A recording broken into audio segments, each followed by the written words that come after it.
So let's delve into the tactics, techniques, and procedures, also known as TTPs, employed by some of the notorious cybercrime groups in exploiting container vulnerabilities, and get actionable recommendations for security professionals to enhance their container security posture and stay ahead of the emerging threats in the domain. Heading this impactful presentation are Bogdan, Trufanda, and Mihai Vasilescu, esteemed threat hunters from CrowdStrike. Thank you, everyone. So let's dive right in. This is not going to be a presentation with AI. We're going to dive into some of the container. We're going to start with some container fundamentals, some security concepts tied to Docker especially. And then we're going to go through an overview of TTPs from some of the major actors all around the crypto mining campaigns, namely Kinsing, Team TNT, and Outlaw. And we're going to go show in the end a bit of a demo on how these attacks occur and how fast they can impact us. So with that, I'll let Bogdan start with an intro on containers and container security concepts. Thank you. Hello, everyone. Okay, so before diving deeper into the threat actors, let's start first with some container fundamentals. And like a disclaimer for today, can you hear me? Okay. We'll only talk about, thank you. We only talk about containers on Linux environments, and as a container engine, we'll only focus on the Docker. Okay, so what is important to understand and to remember is that from a host perspective, a container is nothing else than just another PID or a process. So it's not a VM, it's just an isolated process that is sharing the same kernel.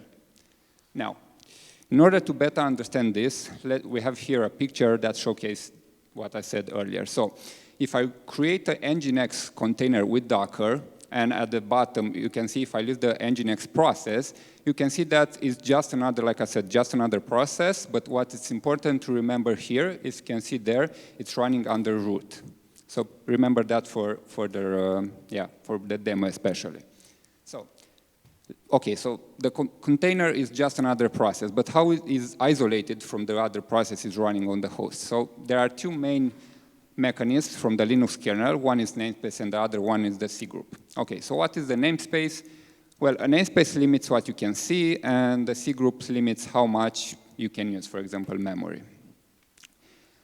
On Linux, there are 8 namespaces. We won't talk about all of them because it will take a lot of time, but we'll only focus on the PID namespace because this is the most important one when it comes to container escapes. So, at the top, we create a container like a very basic Ubuntu container, and if you try to list the processes with the ps command, we can see that we have only 2 PIDs there. But if we do the same at the bottom, but this time we share the PID host inside the container, and now we try to list the processes again, we can see now that we can see a lot more processes. So basically right now, by sharing the PID host names, we can see all the processes inside the container that the host can see. Moving on to cgroups.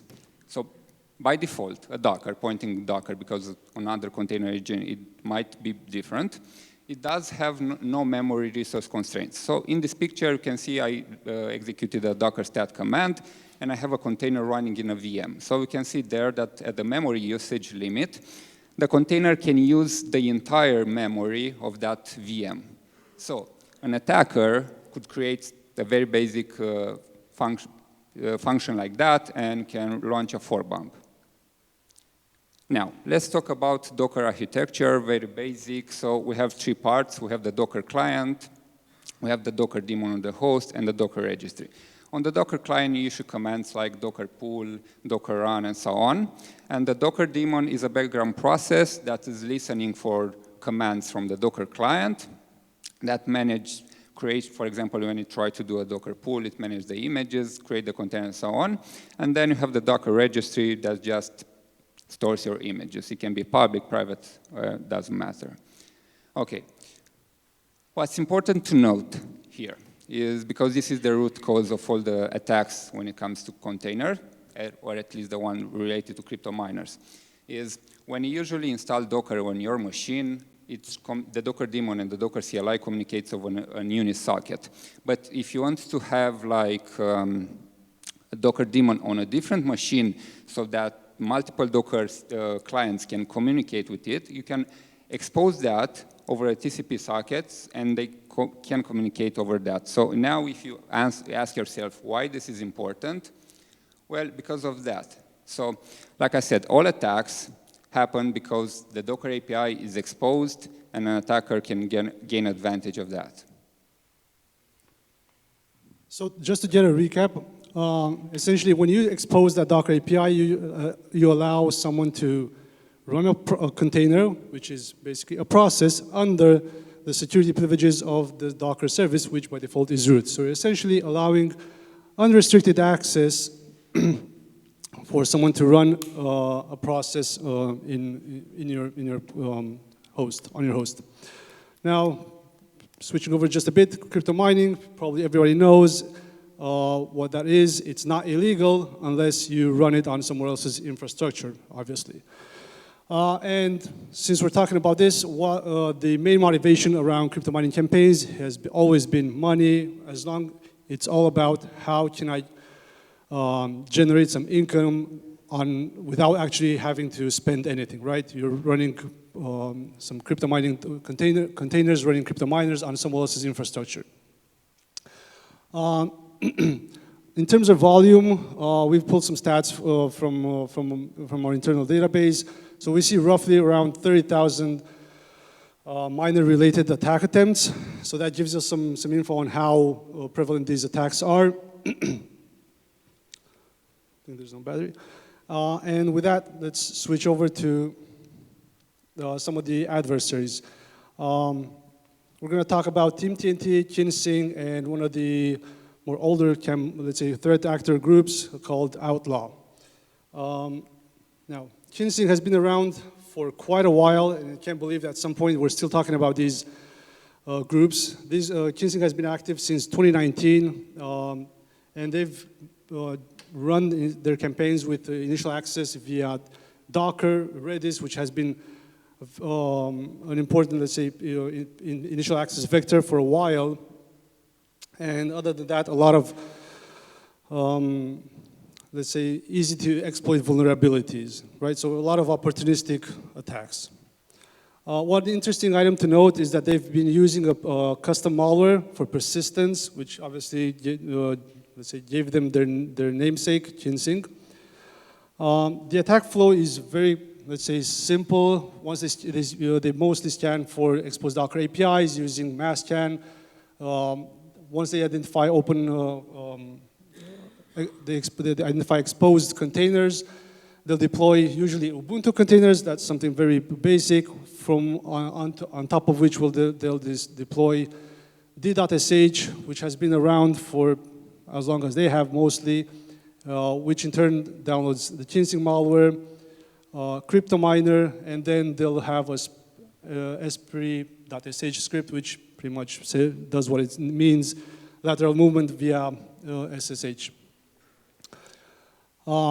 These are some requests that you'd see dealing with this group. So one interesting item in the Docker post request is that they're still using, even to this day, post request to v1.24. So that's tied to the Docker engine version. So if you're using, for example, a more recent Docker engine, so you say you'd install Docker engine, or I think it's something like 29, I think, you'd have to use a post request with one v40 something or one v50.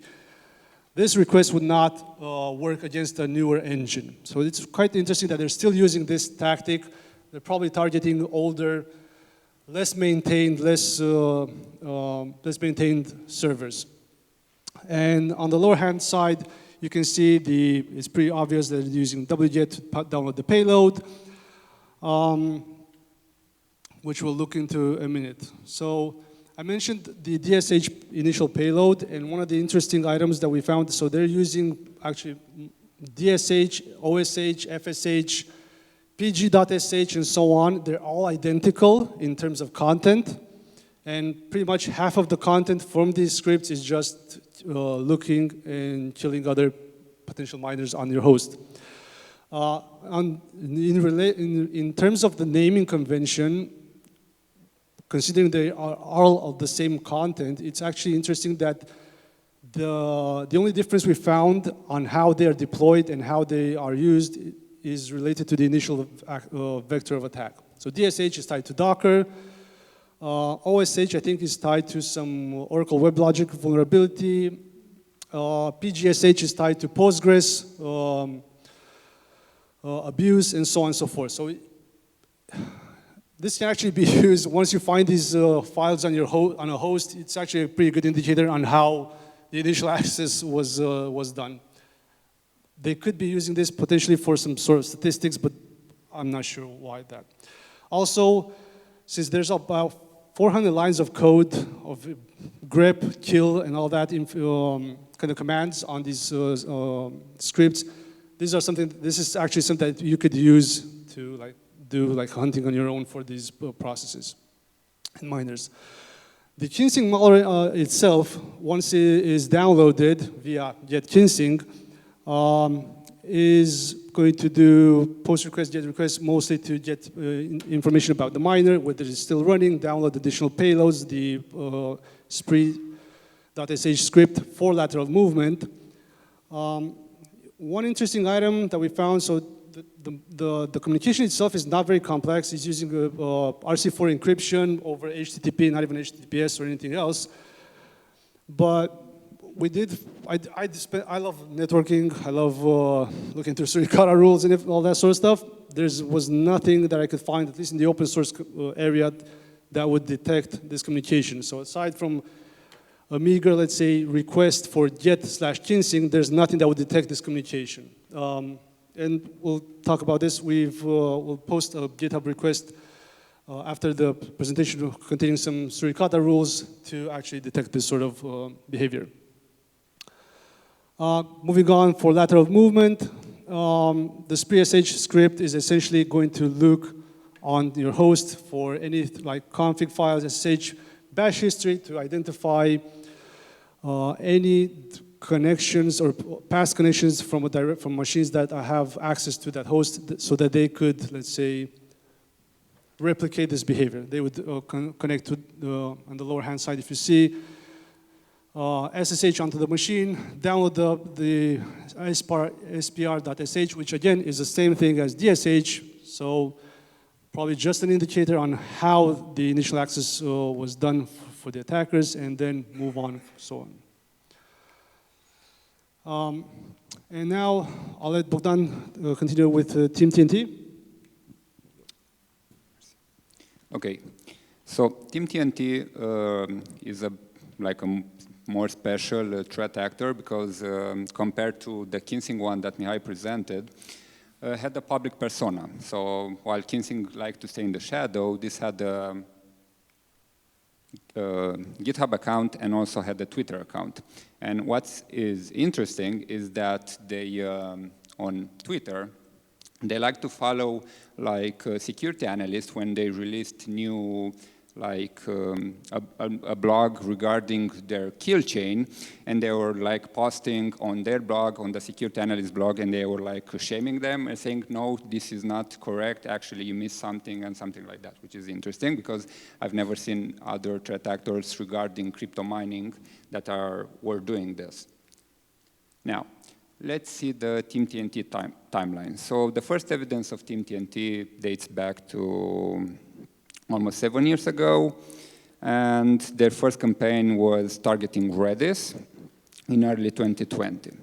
After that, after a while, they switched to targeting exposed Docker API, and after that, they just kept improving their arsenal. They started exfiltrating tokens and credentials.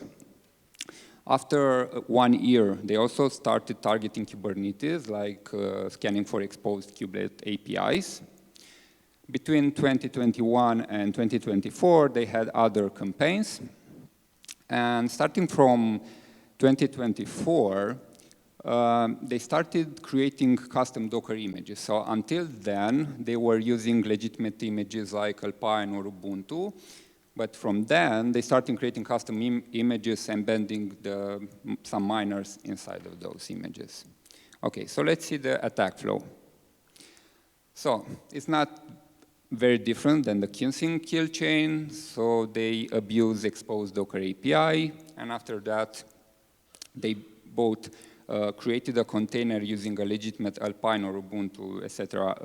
Container. And after that, they were creating a container using one of their custom images. And if you are interested, that actually those container images are still present today on Docker Hub. You can analyze them if you want.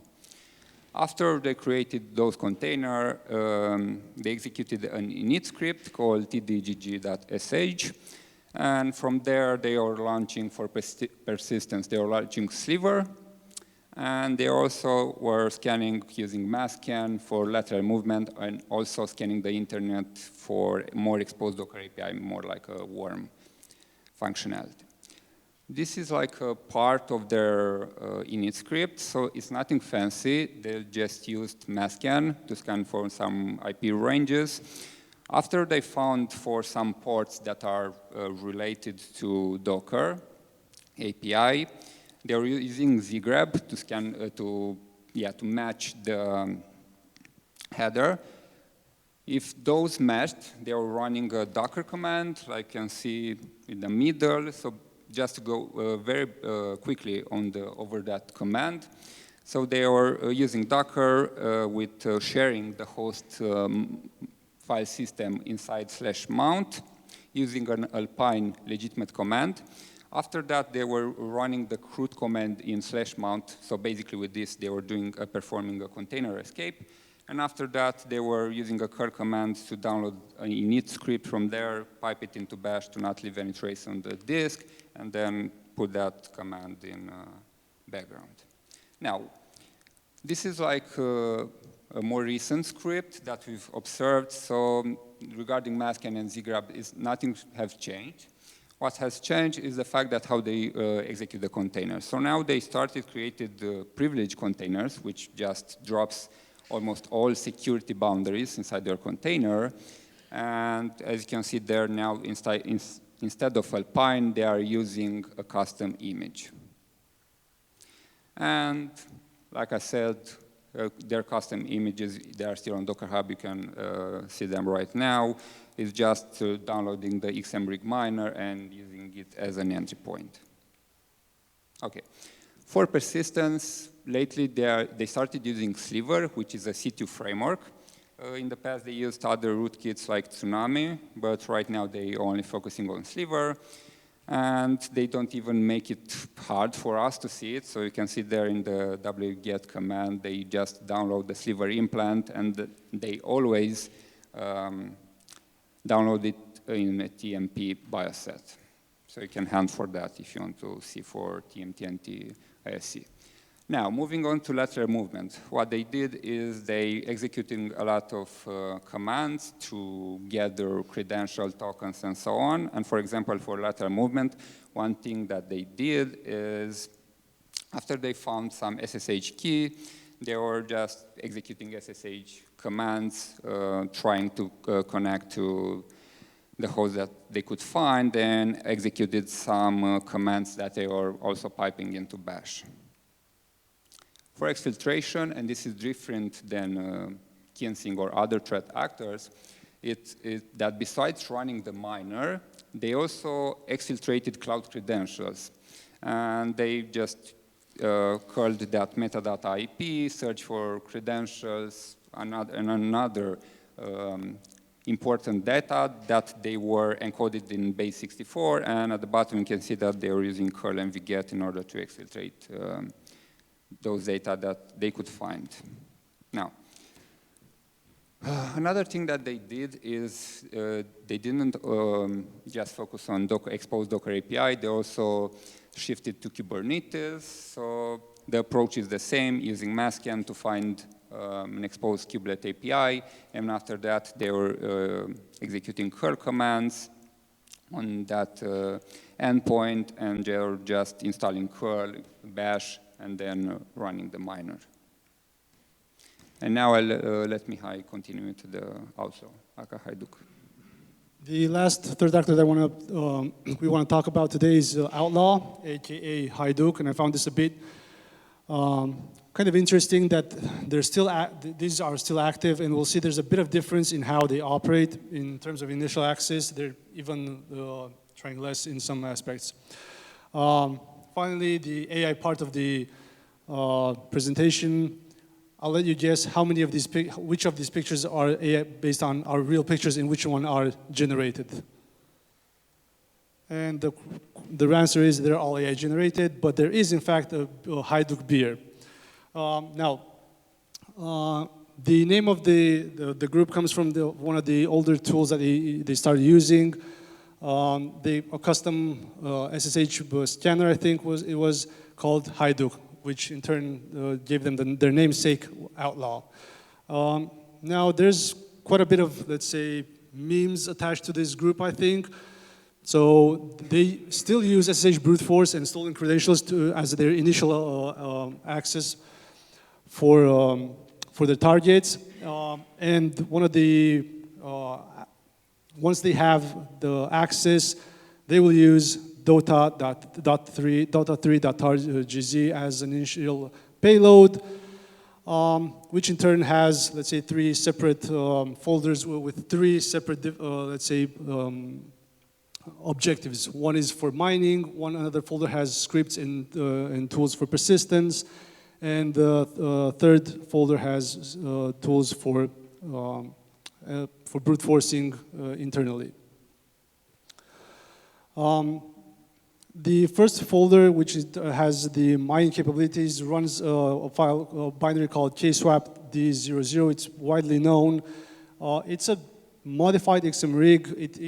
It's interesting that they use though UPX just for packing these, but there's not much else that's, let's say security protections or anything that's used to hide the objectives. Even the scripts in themselves provide enough information to kind of identify. For persistence, they've used Stealth Shellbot, which is again a fairly common Perl-based IRC communication.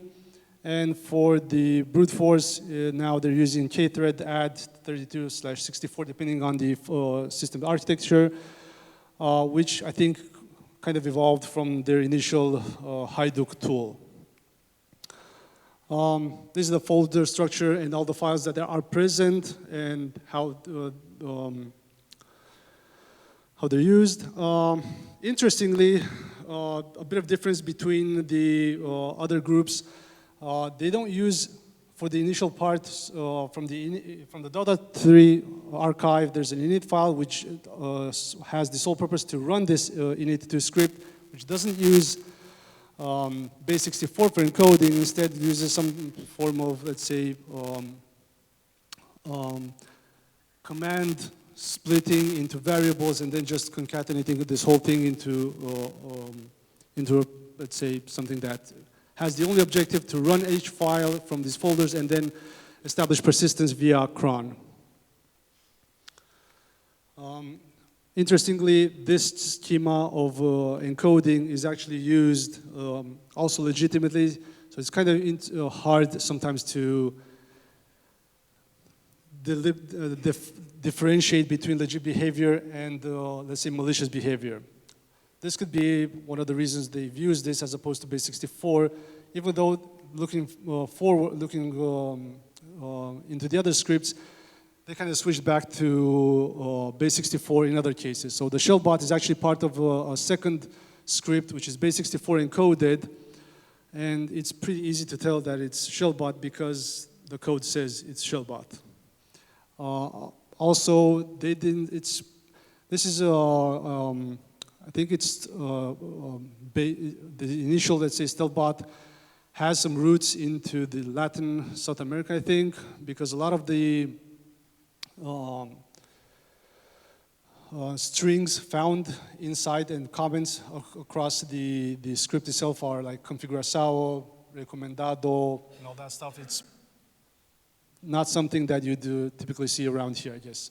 Especially considering this group has ties, probably more local ties, I'd say. Again, this group has a lot of memes and whatnot. They, again, similar to the other groups, they use SSH for persistence, but the string that they use inside the SSH authorized keys consists of profanities as well, which can, again, be used to identify them pretty easily. I think Simona will talk a bit more about branding APTs after this. Finally, I mentioned the lateral movement. There's two binaries, again, UPX encoded. Another item that was quite, well, a bit interesting related to these K-thread adds binaries, that they did spend a bit of more, they did spend the trouble to use a newer version of UPX, which does not, which by default, the UPX apt install UPX UCL version that is for Ubuntu available does not allow you to unpack these. So we know that they spent some effort at least trying to use newer version of UPX. Overall, I think there's an interesting mix of very low-hanging fruit, let's say, or very low effort usage of base 64 or commodity tools with some mixes of, we'll try to use Sliver, which is a more advanced, let's say, tool, but we're not even going to bother to, rename it. We're just going to use Sliver as it is. It's kind of interesting how they operate this. Finally, we'll go a bit of a demo, trying to show off how, let's say, to emphasize how fast these kill chains really happen, right? So even though in this case we did these like hands-on keyboard, if you've ever looked at one of these attacks, you'll notice that it's really less than 15 seconds in between once they've started running your container up until you have a crypto miner running, exfiltration, credential theft, and everything's going on, and moving on to other machines. We're done? Does it work? Okay, great. 1 second. So we'll try with live demo, and if it doesn't work, we'll switch to 1 second. Can you see? Okay, let me clear this up. Okay.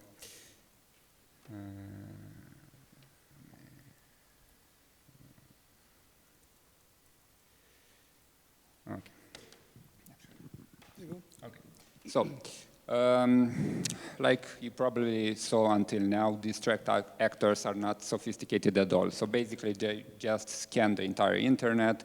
When they found an exposed Docker API, they just run a command, and after that, they escape the host, and from there, they either scan for some tokens, credential, exfiltrate them, or others just run the miner, and that's it.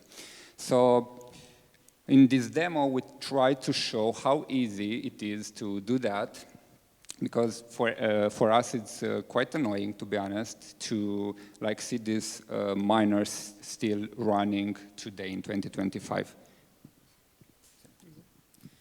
Okay, so here we have we have a C2 and we have a victim. Please let me know if you can see it. If not, I'll make it bigger. It's okay now? Can you see it? Okay, okay. So, just like a background, the victim has an exposed Docker API, and I'll use a watch command. So basically what I'm doing is I'm running a Docker PS command. So right now you can see that I don't have any Docker containers there. And also I use the curl command to see my public IP. So you can see that I'm not running on other parts. Okay, so now from the C2, assuming that I already did the mask-scan part and I found that this IP has an exposed Docker API, what I'll do now is I'll run a Docker command in order to run a container on the victim. So This is the command that I'll execute. So just go very fast on that command. So I'm using Docker on that, like I said, TCP, so it's exposed. This is the IP that you can see at the bottom on the running of the victim, and I'm using a privilege flag in order to have a privilege container, and the most important part is that I'm sharing the PID host namespace inside the container, and at the end, just to make this faster, I used an ncenter command to escape the host, and I'll explain very quickly what that command does. Okay, so now at the bottom, you can see that there's a container created, and now on the C2, I have a root shell on that victim machine. So now I did this like hands-on keyboard, and you saw how fast that is. Imagine that you do that from like, I don't know, from a bash script. So just by the process of finding the exposed Docker API, escaping to the host, grabbing all your credentials, and installing a miner, and then leave it like that, I think it takes something like milliseconds. And yeah, that's the huge problem, because exposing your Docker API is like leaving your house door open with all your money on your table and with a sign, come in and take them. Okay, so now after I got a root shell on the host, now I'll try to like incorporate something that the other threat actors like Outlaw did. I'm going to use SSH brute force. So basically, this victim had a public IP that was exposed, so I could scan it and run a container. And now in the victim infrastructure, I have two other machines that are running, that don't have a public IP. They're running in our private subnet. But I can also now scan for them. I won't do that now, but I'll just try to brute force. Okay, so 1 second, because I want to make it faster.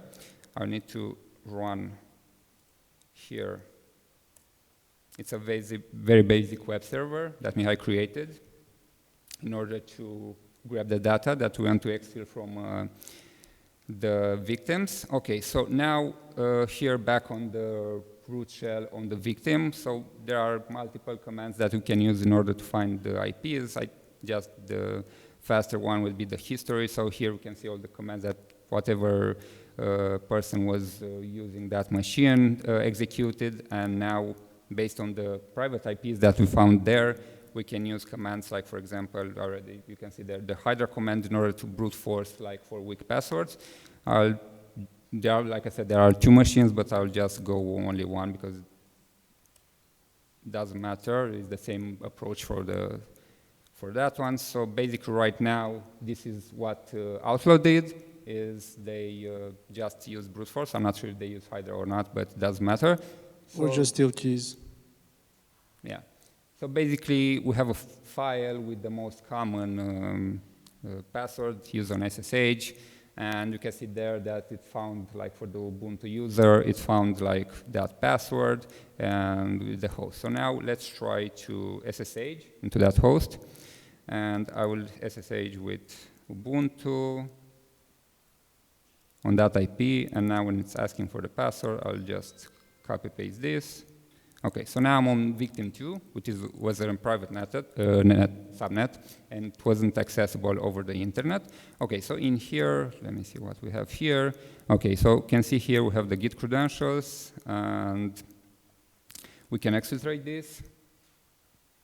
I already have the command, so I don't type it right now. And let me make this bigger so you can see. Okay. So now we can see, of course, that is a dummy token, but we exfiltrated the token, and moving on to the next EC2, I want to use Hydra to brute force again because, like I said, it's the same approach. Oh, come on.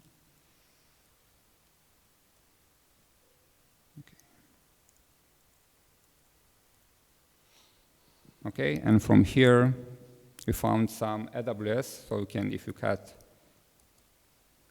this file, we can see that we have some AWS credentials in here that we can also exfiltrate. Let me see if I have the command. already here. Yeah, I have it. Okay, so right now in the right, you can see that we successfully exfiltrated the AWS keys and also the Git credentials, but they don't limit only to AWS credential or Git tokens. They can exfiltrate whatever they could find on your machine. Okay, now let Mihai continue.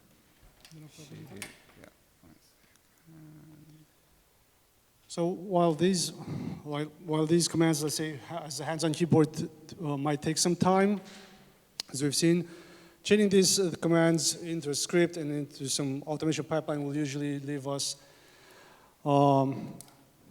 let's say, will probably take less than, again, 15 seconds to run this whole chain, get rid of your credentials, have root access, not only in your, obviously not in the container itself, but on the host, simply because exposing the Docker API does not allow you to have any safeguards, any restrictions on the engine itself. So one of the things that while trying to figure out this problem a bit better, like how can you do, what can you do for hardening on the Docker? So everything you would read online about hardening containers is tied to security, good practices for you as a developer, as a user, how to keep your Docker engine up to date, which doesn't really help out in this case, how to use container limits, how to specify limits for CPU, for RAM, but all these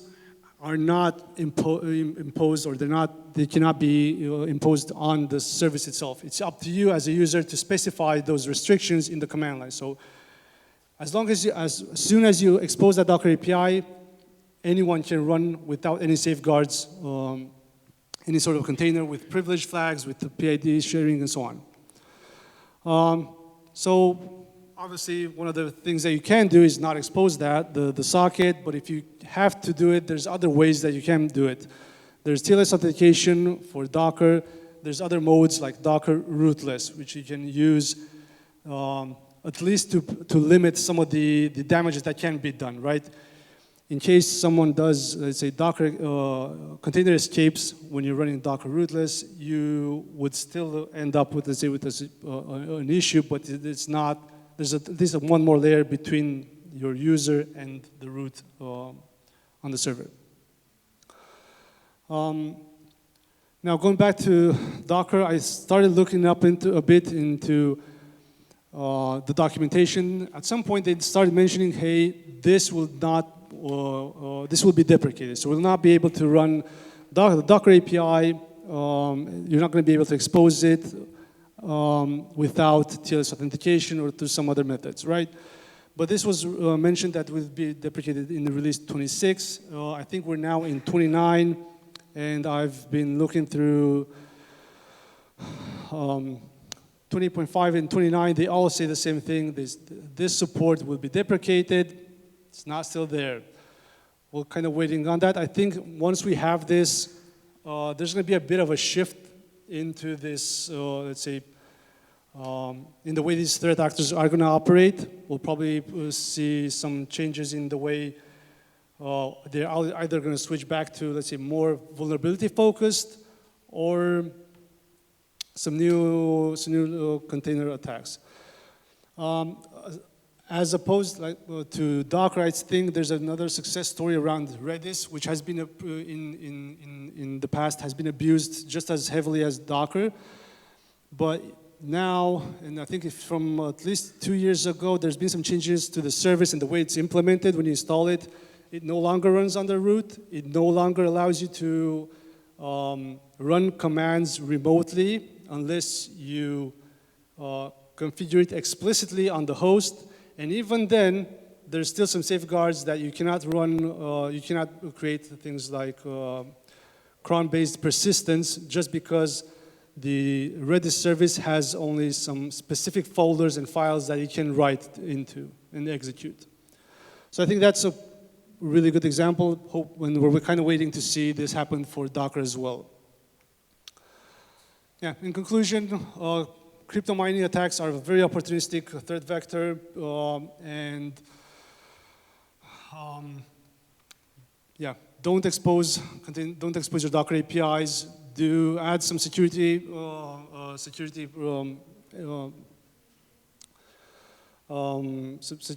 runtime security tools for the servers where you run these containers. And finally, there's going to be some resources that I posted here. I'm sorry for the font. I'm going to publish this Git repo sometime later with some rules to help us identify these sort of threats more easily, let's say. And yeah, thank you for your attention. That's it.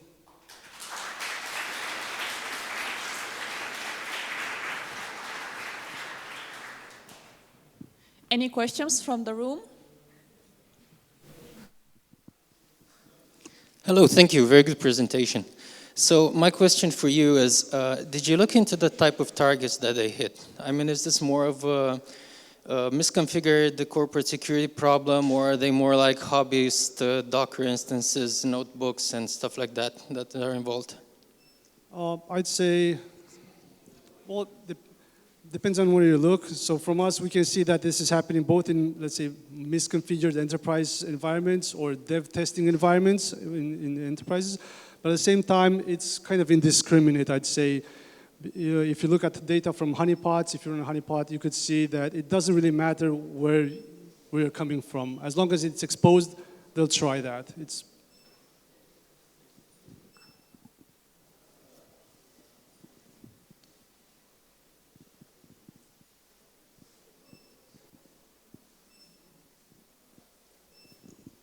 Hi, great presentation as always. My question is, what makes you so sure that after Docker updates to version 29 or 30 or so on, that the problem will go away? As you mentioned at the beginning, there are plenty of older versions of Docker still up, and most likely they will not be maintained. And that's a great question. And coming back, let's say, to the example I gave with Redis, while Redis itself and the newer versions are no longer, let's say, vulnerable to this sort of attack, or it's not as easy to exploit these misconfigurations, we still see that happening. So there's still endpoints out there that are, older, unmaintained, unpatched. So this is probably going to be the same situation with Docker as well. For a while, we're still going to see this. I'd say that there's going to be a dialing down once this happens, but at the same time, we're probably going to see, during that period, we're going to see something else kind of showing up. okay, thanks.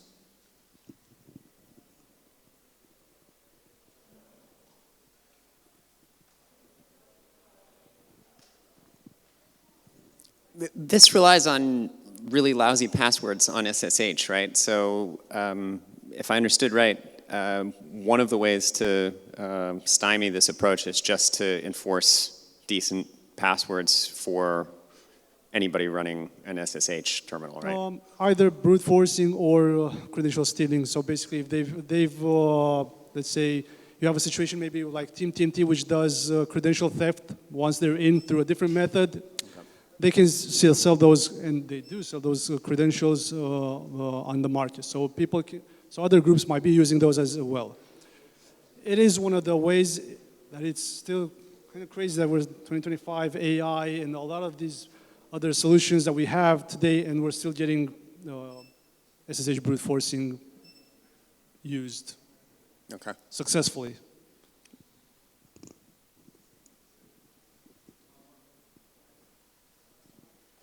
Thank you. Hi, amazing presentation. So I was curious if you looked into other containerization services or platforms like LXC or Podman or stuff like that. Okay, so in terms of exposed APIs or like just attacks? So let's take an example because you mentioned Podman. So Podman, from my opinion, is a little better than Docker in terms of security. So in terms of architecture and how they are run by default. So by default, if you remember, like in the first few slides, if you run a Docker container, that process that is actually the container runs as root on your host. So if an attacker manages to get a shell on your container and escape, basically they just escape with root privileges. But instead of, where in case of Podman, they are using user namespaces like user mapping. So basically this lets you think that you are root inside the container, but actually on the host you are like a plain user. Yeah, no privileged user. So basically, even if, let's say you have an exposed API and an attacker managed to get let's say a hold on your container and manage to escape it, it will escape like an unprivileged user. So he still needs to do some more work in order to like do a privask in order to get a root shell. So it's not that simple in terms of like a Docker container.